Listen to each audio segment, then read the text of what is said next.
Warming up. Woo! All right.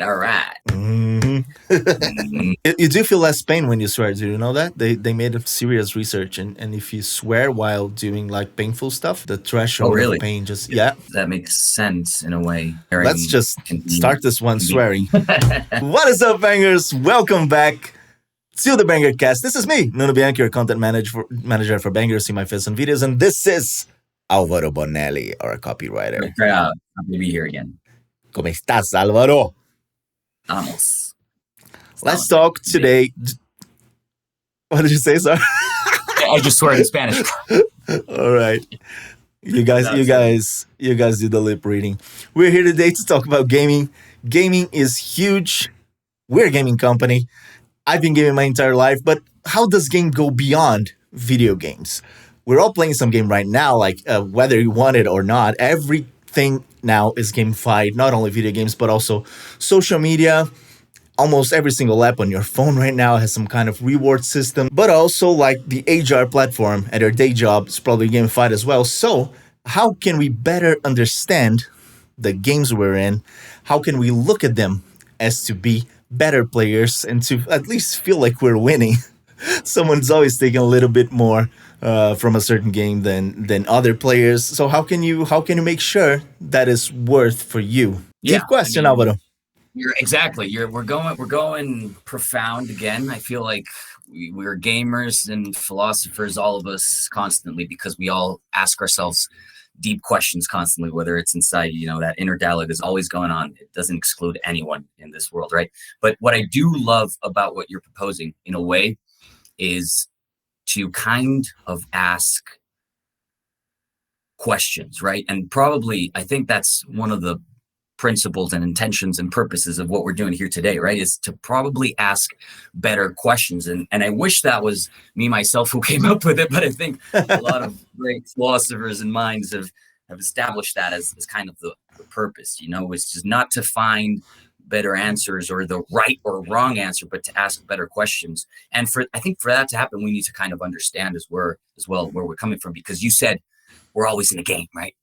And I immediately thought, well, life in itself is kind of a game, right? Like, look at Joseph Campbell, the hero's journey, which is so implemented into, comic scene, the gaming scene. It's all about a hero and his journey of evolution. So isn't it the same for us in life? Joseph Campbell, for those who don't know, is a guy who studied a lot of myths throughout the world, like the stories we tell in different cultures, and found a lot of patterns, like a lot of different, as different as the different societies can be and different people can be in different, different places of the world can have different cultures.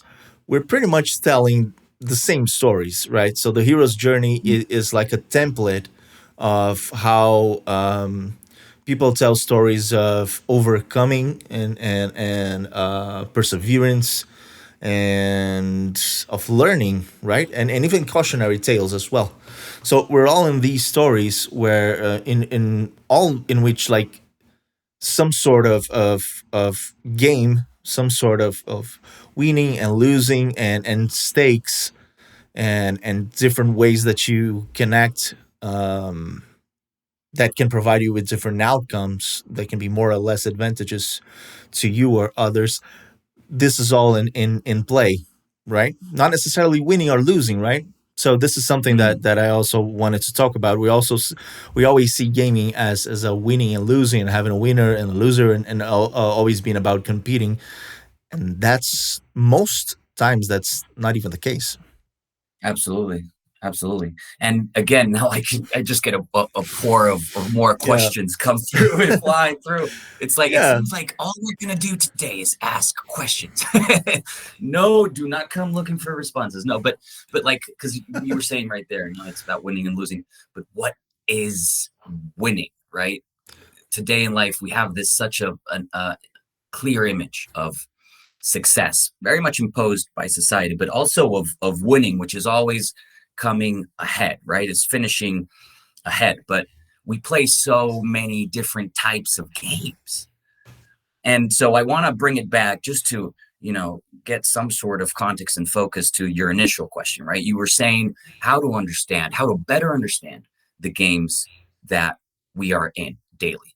And so I really want to approach that from the perspective of, okay, so if we want to understand them, let's kind of first, I don't know, name, list, or, give a context of what are the games that we play in. What are those games? Like, I don't know, for you personally, what are the Oh games you wow. play and what do you consider a game? Um, what I would what we say can I would do. say that a lot of personal relationships when Mm, I'd say a lot of all things can be games. Not all of them are, but if you consider them to be, they are. I would say a lot of relationships that you have that are not necessarily good ones, not necessarily very positive ones, have like a gamified sense of right. of stimulus and reward, and sometimes even winners and losers, and that can be a weird thing.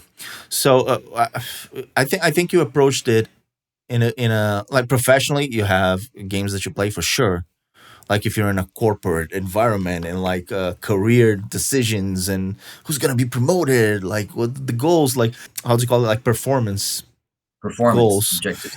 and milestones and stuff like that. These are all game fight systems as well, but I think you approached it in a good way, like in terms of asking questions and the exercise being constantly asking better questions. I think being inquisitive about how you're dealing with stuff and how you are, what are you bringing to the table and what the system is bringing to your life, and how can you make sense of that and kind of control it, or at least found your own footing within that space, is fundamental. So you can, because the games that you play can also be a little bit fluid. The rules can Hmm. change if they're not actually defined contractually, right? Like they're not set upon the parts that are playing the game. So it's you have to be ready for that as well. At Yeah, least like in personal relationships and stuff like that. Sometimes rules change. Sometimes the context changes. absolutely. So And I think that's kind of like the features of what's considered to be a game is that there's a specific set of rules, right? But I like the yeah, way you're positioning is okay, the one thing, we gamify life, right? We make life and its different interactions and its purpose. We make it a game, which is exactly what Joseph Campbell kind of did, right? Through the myth and through story, he found patterns that he then converted into a cycle that you can approach kind of like a game. These are the obstacles, these are the objectives. This is how you win. This is how you become better. And for me, what's super interesting about games and about gamifying is the idea that games help us improve, help us understand so many aspects that are difficult in life. And it brings me again to the fact that the paradox of play, right? Which is that something that is meant to be fun can be at the same time painful because it's teaching you such yeah, important lessons about life, right? yeah. As a context, before we recorded this, before we set out to do this theme and talk about this, and I think this is an important discussion to have at the edge of Web3, as we even change, unavoidably going to change the relationship we have with gaming, as like gaming video games, right? We approached some materials that kind of incentivized us to pursue this discussion, Mhm. which were like, there's a Netflix documentary about how what's the name of that in English, because here in Called Portuguese here is Human super weird. Playground. The Human Human Playground. Playground. Yeah, and that goes about a lot of overcoming, right? A lot of Yeah. people overcoming obstacles, and Trouble. how trouble, yeah, how different sports and different people in different cultures rely on overcoming barriers through sport. I think that's a good sum up of. So there's a lady who runs a marathon through the desert that happens once every few years, Spoiler and alert. Spoiler alert. Oh yeah, yeah. And she doesn't, and she lost a leg, not at the but beforehand. So she uses that as a way to overcome her sense of loss. And there are kids doing like the culture of sumo in Japan. So it approaches all that type of very culturally embedded Yeah. sports and how we deal with those games and how those are mirrors, objects of reflection and mirrors of the culture at the same time, all of the time. So, how can you deal with that? And the frustration of people, and that's important. The frustration when people don't submit to the rules of that, but don't quite understand the rules of that. I Mm. think the sumo thing is one of a good Sumo, example, right?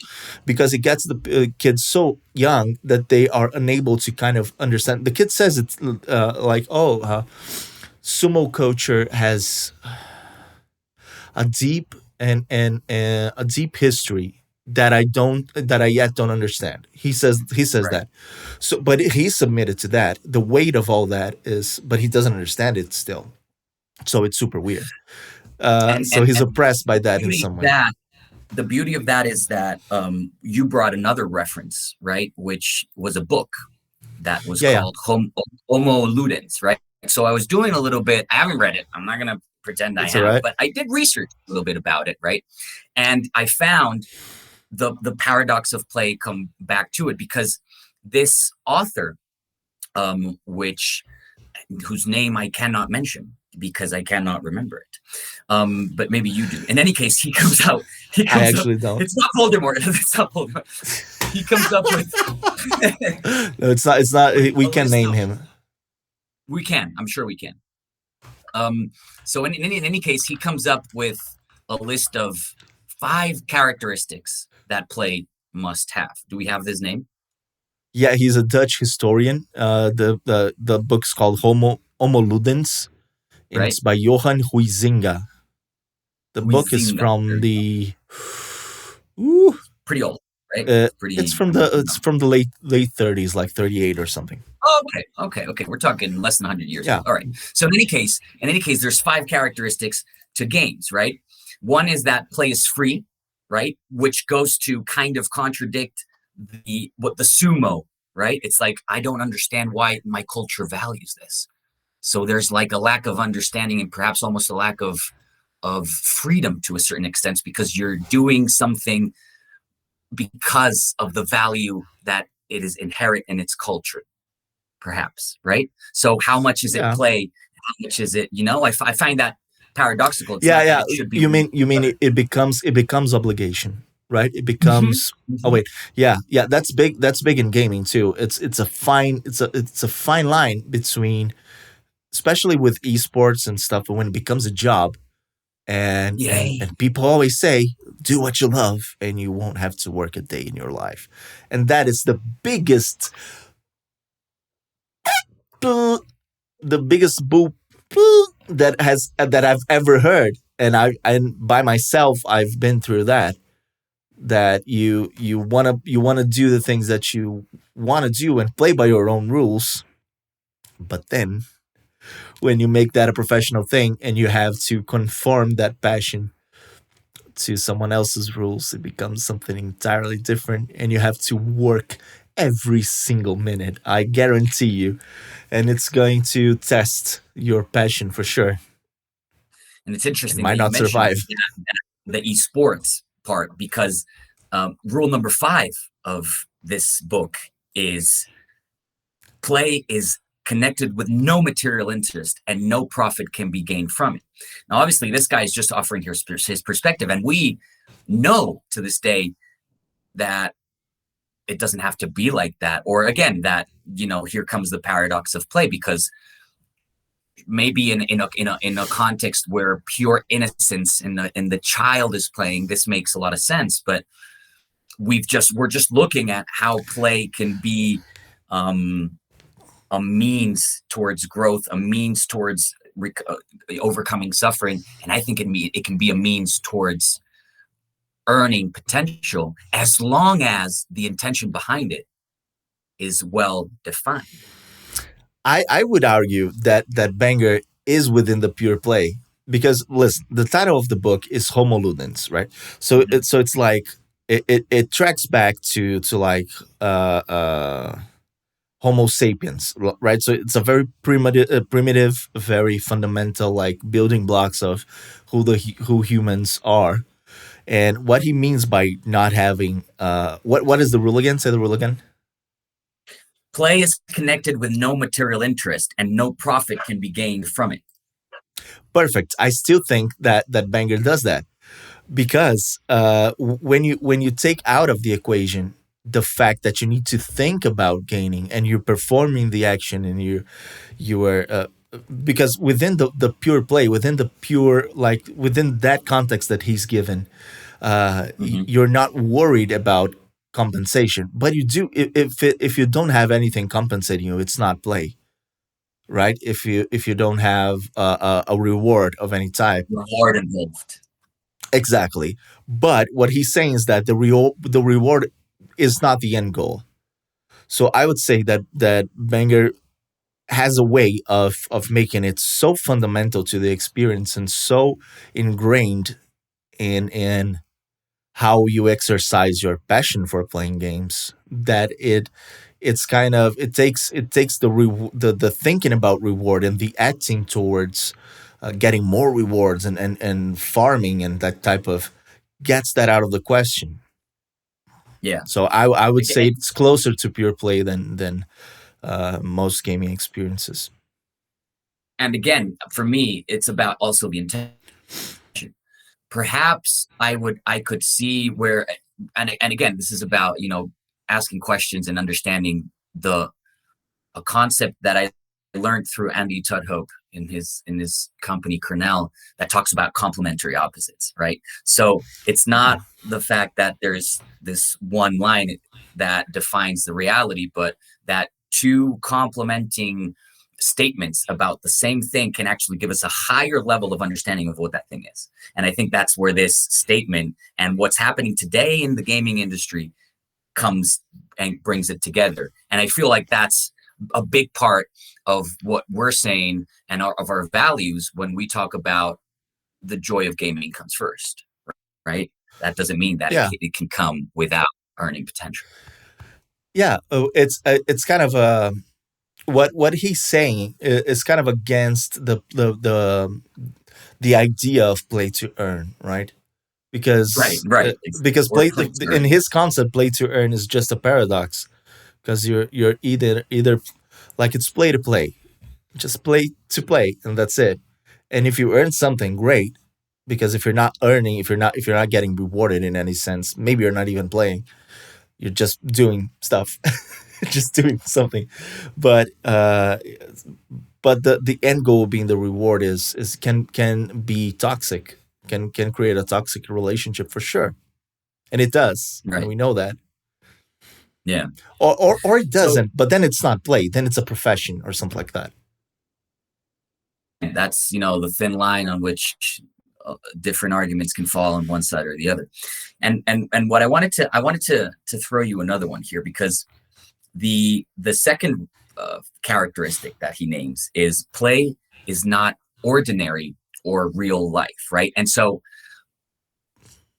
I wanted to ask a silly question, right? Oh, What is silly the question. game? What is the game that has taken you out of reality the most? That has really made you Ooh.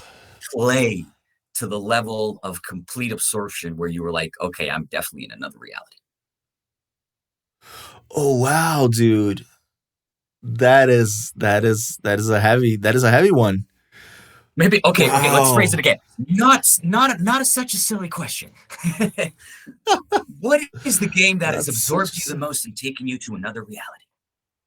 I think like the particular way I play soccer games with like Mhm. 11v11 and like multiplayer, it does take me out of reality in the sense that or blurs the line, blurs the lines between what is real or not, in terms of it being an extension of the relationships you have with the people you play with, and how it interacts with how much you like soccer in real life, and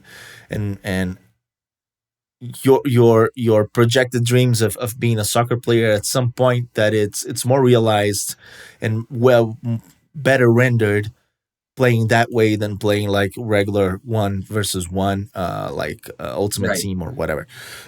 So Right. that has taken me out of reality in the sense that it has created a culture that I'm a part of, that does feel like being part of a real soccer environment, but it's digital, so that kind of a mixed reality. But I think the first time I played the first Assassin's Creed was just mind blowing, because like it was the first like real open world vertical climbing stuff, and looking at the map from, and have agency of a That lot of experience stuff, actually and did. that I, was I so cool, thoroughly dude. I remember that thoroughly, actually, like feeling like you were jumping into those like baskets of Those hay, hay, like yeah, yeah. yeah, like the carts, right? The horse carts. I was like, I Yeah, remember that being very very lived. that for me was Absolutely. insane. And you look back at the trailers back then that were like pre-rendered scenes, like cinematic pre-rendered stuff, and you look at that now, and they don't look nearly as good as in-game stuff right now. So that is also crazy. Oh, there was another one very recently Uh-huh. that I played, Ratchet and Clank for the PS5. You see that I'm citing like silly games, right? Because Right, right, that's right. what impresses me most. If you're making an immersive first person investigative, like moody experience, and it's made to engulf you and whatever, and make it, then all right, listen, there are plenty of those. But like if you make a silly third person like action with like little puppets, and it blows your mind, then it's great. But I Yeah. played Ratchet and Clank, and I felt like I was a kid looking at stuff from Pixar or something like that, and thinking back when I was 12 or something, thinking, do you think video games will ever be that way? Ever?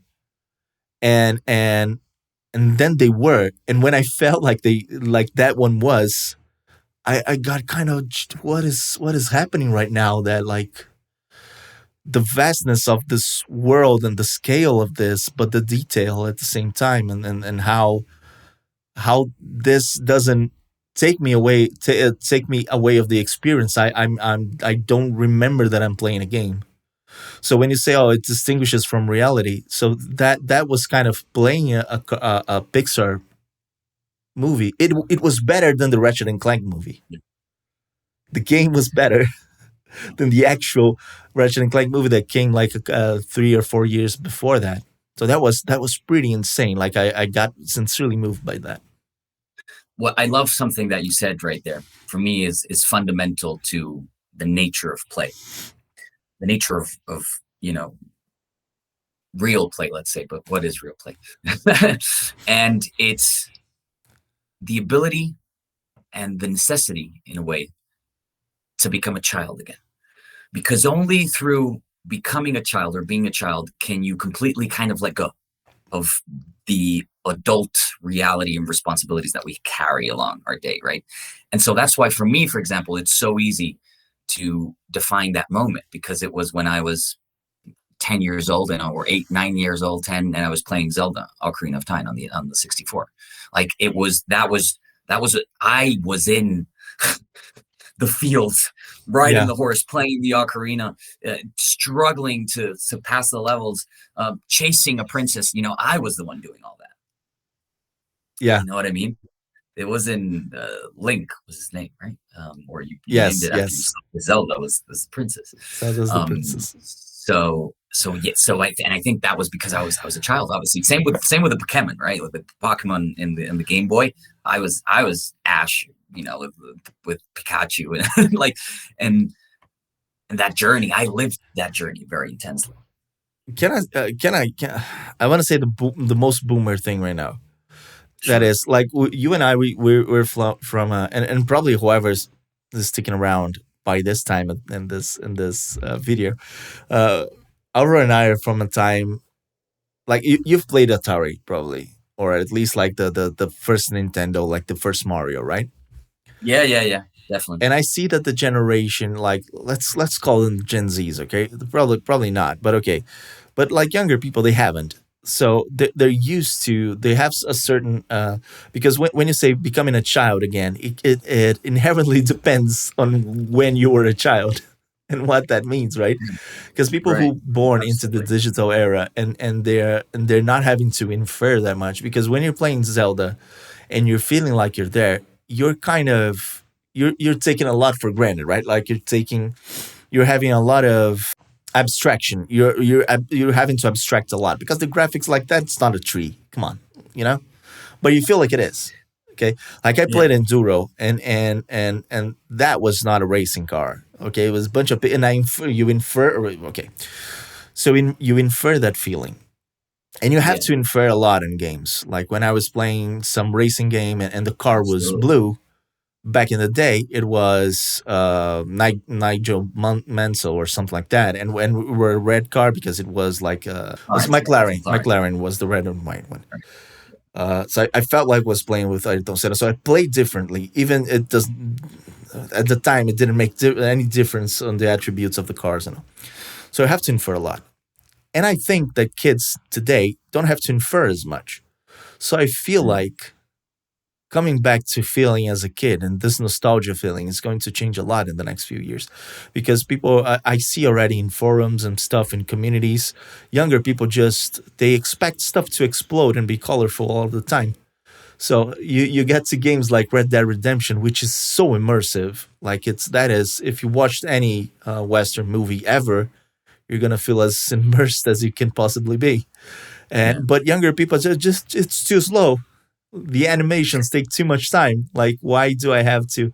If I'm gonna skin an animal, why does it have to take 30 seconds, 20 seconds, 15 seconds, 5 seconds? Why can't it be just pa pa pa and then explodes and then I can shoot stuff? So that is a bit crazy to me. I want to see where that goes, because it changes what it I means to have that feeling of well, innocence, I think yeah, and I think that where goes as you well to open like to everything.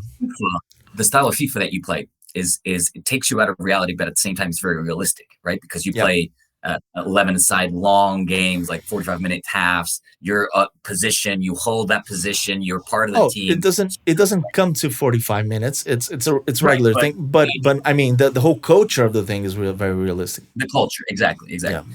And so with the extreme reality of certain games comes probably the same thing, that it's a matter of choice and a matter of desire, right? So if at the end of the day, as we said, it's about abandoning reality, it's not real. Game is just, creating a different reality in itself.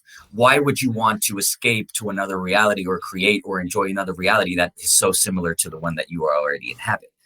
Right? It's like, no, bring me something that is even quicker than nowadays, or even more explosive, or more colorful, or whatever it is, more, right?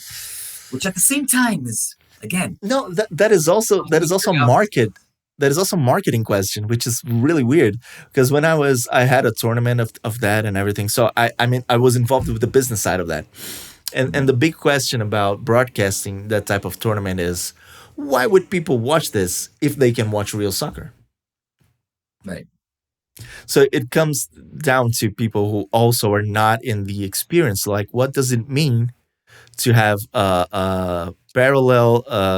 How would you call it? Like an extended experience of something real. If you have the real thing, what does it mean to other people? Does it matter only to the people in it? That is a big Mm, question. And how right. much value does it have to the outside world to have an analog? That's what I would call it, a digital analog experience to something that is real. It's pretty weird. I think it does have value still, but I can recognize it's pretty weird. Although, why would Yeah. someone watch a competition of something that is war related? Since war is also something that has an analog in real life, why is it Mm. glorified as something That's a that good is question. interesting to watch as And, a competition?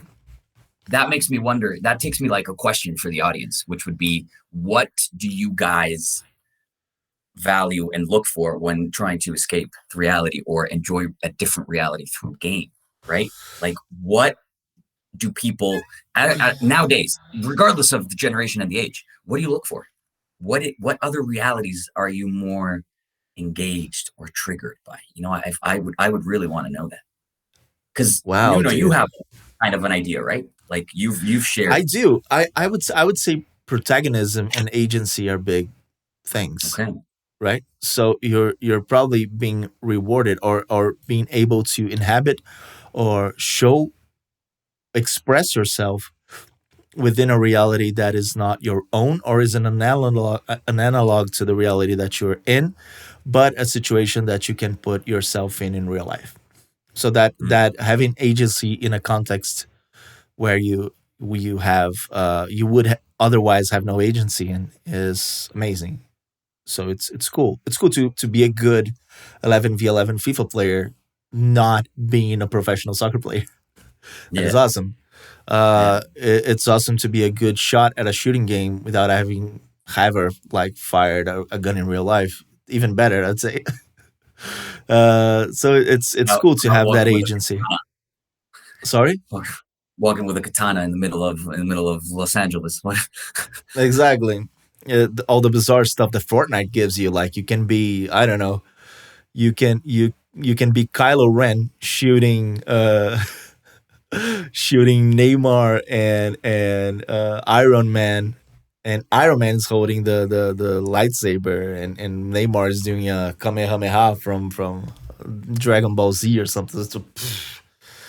So that is something that goes beyond anything. It's just like a cultural mashup of stuff that doesn't make any sense together, but it's kind of a dream, right? Like you picking up all these different parts that and kind of putting them all together and making them act against each other, but and showing agency on that as in real as you do in stuff that is real, analog to real life. I think agency is pretty cool. Agency and accessibility, I'd say, when it's more Yeah. when it's analog to real life, I think.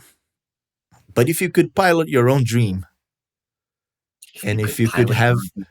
if you could Ooh, have I like that. complete control over the dreams that you have and the stuff that your mind puts together, wouldn't you like that? Well, dude, that's a thing though. That's called lucid dreaming. There's an amazing film, one of my favorite Ah, directors, which is called Richard Linklater. It's called Waking Life, and yeah, it's a little bit of yeah. it's. I find it fascinating, but I know what you mean. It It's not exists. I exactly haven't. holding a joystick, is it? It's not exactly having, yeah, but yeah, I know what you mean. No, no, no. But absolutely, absolutely. What does that look like? Yeah, that would be really cool. You Because need to again, understand the rules though, and you need to know how it works, or else you're. And I'm gonna say a word that on YouTube it won't work as well. And I hope that, but if you're not in these type of interactions are extreme in the sense that even when they translate to real life game fight experiences like that, you're either in control of it and you know what's happening and you know how to be an agent on it, or you're enslaved by it. mm, talk right and talking about that. I'm gonna go like curveball here. Do it. Since we're looking at paradox and complementary opposites, and you're talking about enslavement, I find it hilarious and enjoyable. The Since genre you're of talking fiction, about enslavement, I find enjoyable. Those words have right? never come as close to one another than now, dude. Okay, okay, okay, Congrats okay, on okay. Let that. me let me finish. Let me finish. Let me Achievement, finish. Let me finish. achievement. There should be an achievement on screen right Unlocked. now. Unlocked. Don't judge me yet. Don't judge me yet. All right. I find it enjoyable, the genre of fiction that it's not that recent, but it's been kind of recent with Hunger Games, with Squid Games. I mean, Battle Royale, that's like almost what, 15 years old or something like that. Yeah. But these games where the stakes Even are as high as they can be. Old Boy, even, right? Because he goes up the Yeah, levels and stuff. Old Boy is it's very gamified. absolutely, absolutely. And so it takes me to the question of, are games more enjoyable the higher the stakes get? And probably the answer Ooh. is, well, there's a limit, right? Because when life's on the line, that's no longer a game. Are stakes objective though? I think you can have a high stakes game of Farmville. I guess I'm gonna go back a couple of years, but Animal Crossing, you can have like a very high stakes game of Animal. It just depends on what the stakes are to you, doesn't it? I think when we're talking about Web3, maybe in the future, in the very near future, but like money plays a big part in adding Mhm. stakes to it. But depending on who plays it, the stakes can be completely different. They can be financial, they can be emotional, they can be social. There's so many stakes that you can add to gamified structures. They can be even like austerity wise. Like if you're talking about an HR platform, we do have at Banger now an HR platform, which I very much enjoy. I like these systems, dude. I really appreciate them. Bamboo. Bamboo, yeah. And but my wife does have on her company one that is so gamified, dude. Like it's crazy and it's pretty as hell. And then it gets like the badges that you want and stuff like that. So it kind of but your salary is on the line as well, and your livelihood is on the line as well. So Yeah. how enjoyable can that be if the stakes are that high? But some people thrive on that. Some people play their life savings Mhm. on poker and stuff Mhm. like that. Sometimes it works out, Yeah, sometimes it that's the doesn't. thing though. So That's the thing. Like gamified they do. situations don't allow for big losses, right? They're only about the wins, right? About adding up. But when you go into real games, whether it's sports, whether it's gaming, esports, there's a loss, and I think the bigger the stakes. So the bigger the stakes is really, literally, the more there is at stake, whether it's emotionally, whether it's because of the achievement behind it, or the pool of whatever it is, money or tokens or whatever that's behind. Don't you think that the bigger the stake, the more painful the loss? Is that correct to assume? I remember my worst loss. I was 13 years old. We were playing a 5-to-5 side football, and we were in the semis of the entire of Madrid 5 to side teams for our age. Literally, we were the Congrats, dude. best out of like 400 something teams. We were like on the top four, and we made it to the penalties. And that was a roller coaster of emotions because I saved two, my buddy saved two, then we miss, and I'm like, all right, so this is it. Guy shoots, he scores, we're done. And I just remember going 13 years back, like that was a tough loss. That was a tough loss because the stakes were really high. We were almost there. And I think about big players and people that are, where the again, like football players or professional Yeah, esport people who players. like prepare their entire life to It, revolves around being the first, and then you're second. Exactly, exactly. And what's interesting there is that the stake, and again, you're right in a way. The stake is not about the money; it's about the achievement, right? It's about being the best, which is also very interesting, or being part of the best, being It's recognized. about you're talking about legacy probably. But it Also, also, but it depends. See, it depends. Like, is it an individual goal of self of going beyond your own limits? Is it a social thing? Is it a legacy thing? Do you want to prove it to yourself? Do you want to prove it to others? The stakes are always like there's always the objective one, which is a trophy and a prize and whatever it is, winning, winning. and yeah, like everything that comes with winning and what people think of it. But there's also what it represents to you. So if it doesn't, there are big sports people, like people who dedicate themselves to the preparation and performance and stuff like that in both gaming and real life, and to which being the first doesn't matter that much, to be completely Mhm. honest. Yeah. There are people who've made their careers and their legacy be much more respectable and enduring, being constant second and third places than people who've been champions, uh, but certainly more successful. I've Yeah. seen a lot of successful and people who've changed the world being second and third places, and people who come in first and suck. They're terrible. Yeah. Not terrible, but like they don't. It's for themselves. Like they probably have improved their own lives a lot, but what do they leave for those who are competing next? There's a whole lot of responsibility when you dedicate. That's the whole point. It's not just pure play anymore when you're competing, right? So those you cannot have a parallel like a I don't want to say analog again, but like a one to one comparison to losing at a game of football that way, because it's not pure play anymore. It's a responsibility. It's something entirely different. Interesting. It's a responsibility. Yeah. So what type of, I have another question. It becomes a job. Are you, When it becomes are a you, job, dude, it just are, when are you're you, working with what you love, it ruins it, dude. it I don't really, wanna you think rain on so? anyone's parade. You think so? What?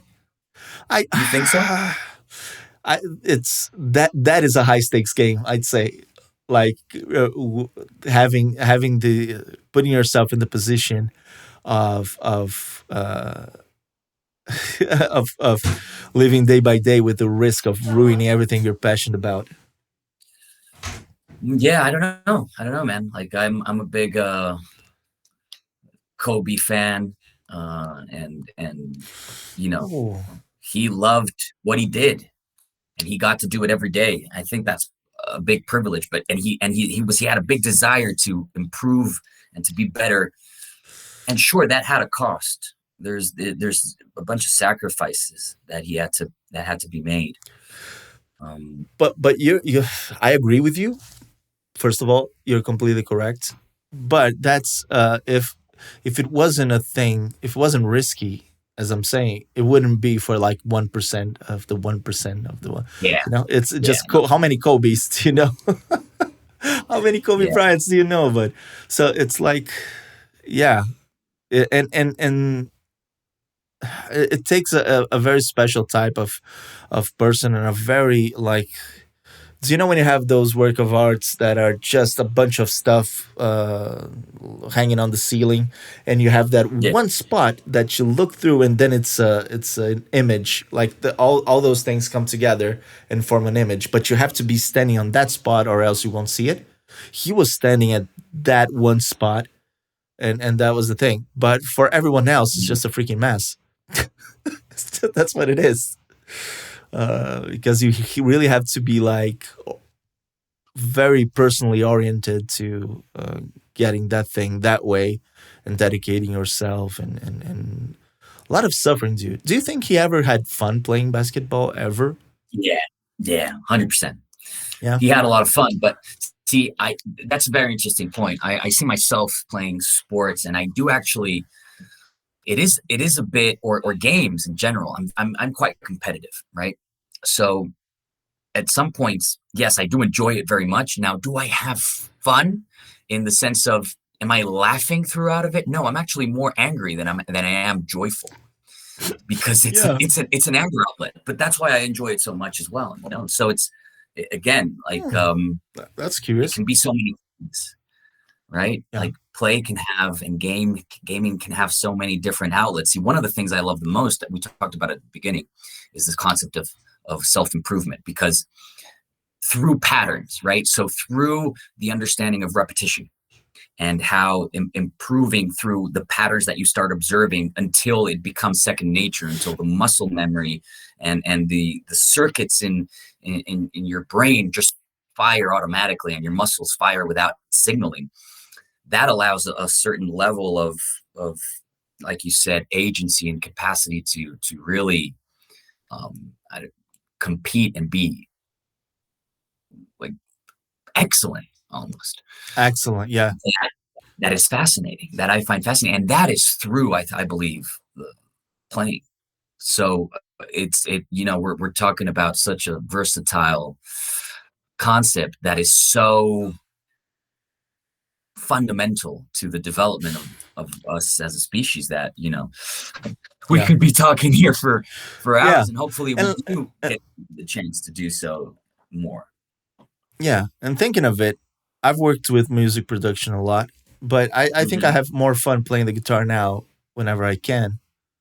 But I also feel that I was performing and I was being better at that when I was professionally like doing that. So I get a little bit frustrated now when I play and it doesn't come the way I know I can do stuff. So it's Yeah, frustrating, but I listen. I think a lot of sports people from sports and esports have a lot more fun after they've retired. They miss a lot of stuff, like they miss the crowd and stuff they like do. that. But listen, I They think do. they have so much more fun when they don't, when it's pure play now. But they still have the tools that they've acquired throughout. So not to rain on anyone's parade or but like it's so important. I think the point is so important to enjoy the stuff, like to be able to and to have the systems to be able to enjoy um, acting upon the passions that you have Yeah, and the reasons why you're playing. So it's important to have a road of pure play to thread on if you so choose. yeah. Uh, right? But also, it's Well, important to I, know the systems yeah, to stuff that you're doing, or else it's just gonna be. yeah, I exactly. have a fun anecdote about that, by the way. Oh, really? Go ahead. Yeah, I think it is. Uh, well, I'm content manager for Banger. You guys know that. So I sometimes we do TikTok stuff. Sometimes, so we operate within social media, and I do streams sometimes as well. On my own. Don't want to promote it here. But I do sometimes I want to play some game and it's new. I don't do streams all the time, but I don't know. Some game came out. I have the game. I want to play. Why should I play it by myself? Let's open a stream. Let's play together. That's better. So I opened a game and I played it. It had some quirks. It has some had some weird stuff. The game wasn't polished like really well. So when I ended the stream, I thought, oh, maybe I should do like a get a clip of it and do like a TikTok just to make it live a little bit for longer. You know what I mean? Because when it stream, then when it's over, like the stream's dead, and your time doing that is just pretty much worthless. No one's gonna see that afterwards. So I thought I'm gonna cut a clip and I'm gonna put it on TikTok, and I did that, and the clip got like 25,000, which for my 400 followers was a lot, and I got 300 followers out of that, and it was so unpretentious. And the point of that is that social media in general, TikTok or whatever it is a game. Like it has an algorithm, so it has rules. So if you play inside those rules, you can have more or less predictive results that can reward you more or less. So it got 25,000 views, like hundreds of comments and stuff like that, overwhelmingly positive. And I don't know why. I don't understand the systems enough to know why it went right. So I cannot replicate it. So it's frustrating. Like it's both things. Like I won, I had success unwillingly. I mean, not unwillingly. I meant to. Like it was. It's not that I meant for no one to see it, or else I wouldn't have put it on TikTok. But I cannot replicate it because I don't understand how it works and what it wants from me. You don't So know I the rules cannot of the replicate. game. Exactly. So it's just frustration. Like how could I ever do it again? I don't know. So Well, it can be funny at that way. least, yeah. Again going back to the core theme. It's like both things at the same time. Frustrating and exciting, right? It's like I did it once. How do I do it again? You're gonna have to keep trying to figure out, which is also an interesting lesson, right? You have to keep It's like losing. That's the whole point, yeah, right? losing. You have to keep losing. Absolutely, Because absolutely. then you And know where not to that takes stand. me that takes me to an interesting anecdote as well in my own life. I was it is back when I was in Australia, and a book had come into my life uh, about on Joe Dispenza's book, and he went on about how life is a game. Make it a game. Visualize what life do you want. All you have to do is feel like you've already received it, and think that it's already happened. Yeah. And do that Uh, every day. And so I was manifest like, it. Manifest it. Super easy. it's a very trending thing, right? But Yeah. this was back in whatever. And so I'm like, you know what? I want to manifest some interaction with the ladies, like I'm really feeling that. And so I'm like, I spent 2-3 days. I'm like, yeah, I'm the best. I'm such a seducer. I'm so handsome. I wasn't really. I was terrible, but fake it till you make I am it. not, and to this day, Poor. But at the time I was like, what, fuck it. And so I got on a bus, and I see this very good looking woman sitting there. And I'm like, all right, this is the time. Let's just sit down and let's just have a go at it. And so I sit down, I look at her, and I'm like, hey, how's it going? And in that very moment, she looked at me, she looked at her purse, she reached in, she grabbed her headphones, she placed them on, and she moved ahead. And I was like, oh, well, won't you look at that? And won't you I look lost. at that? And I lost. But you know what the funny thing is that I was in a state where I embraced losing. So I had my own headphones on. I had my own headphones in my pocket. And so I put my headphones on. And I start pretending like we're having a call. Wow, that is a big brain play, dude.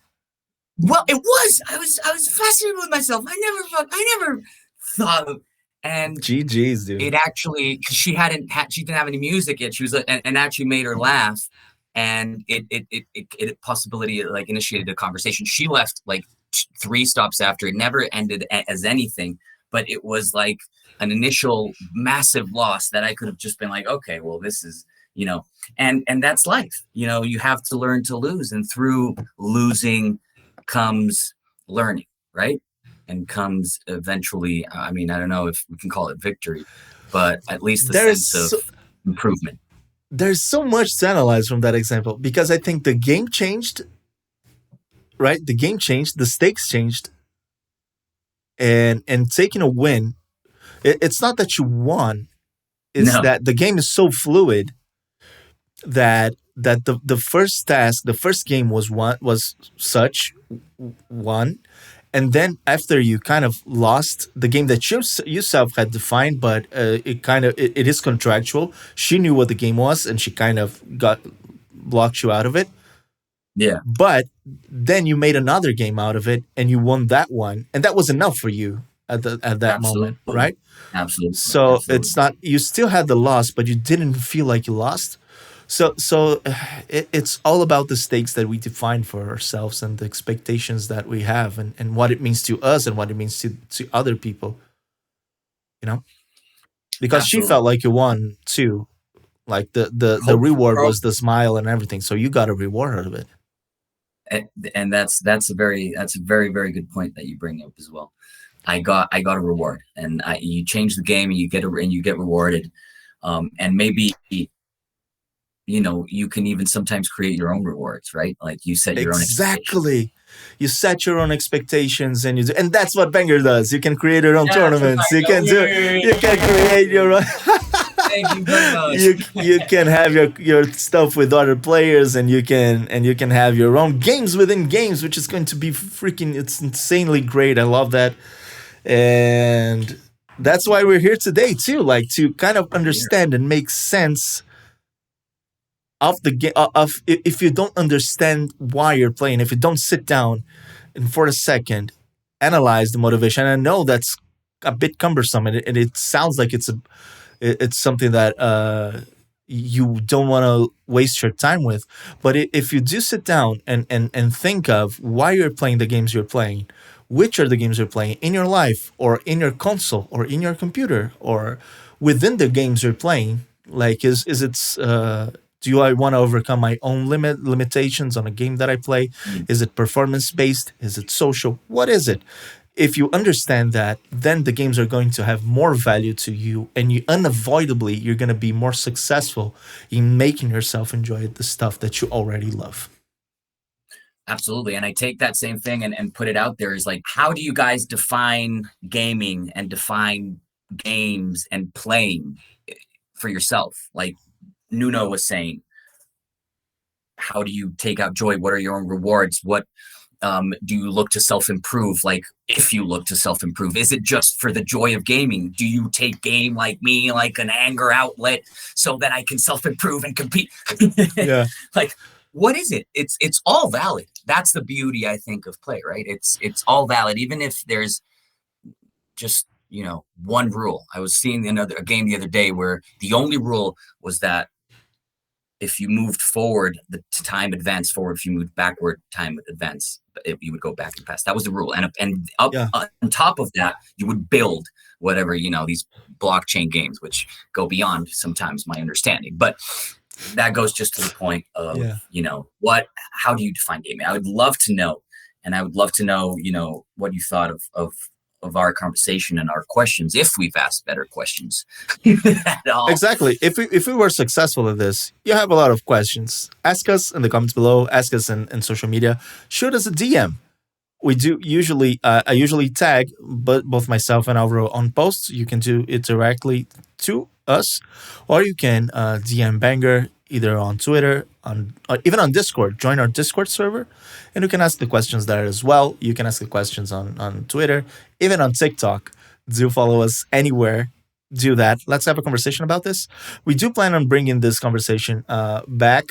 So this you can see that we have a different visual here as well. So we're kind of evolving a little bit of what we're doing right now. So we want to do this one-on-ones as well. Ask Exactly. good enough questions, and you might join us here. Like, that's what the whole point is, right? Exactly. If you want to be part of this, shoot us a message.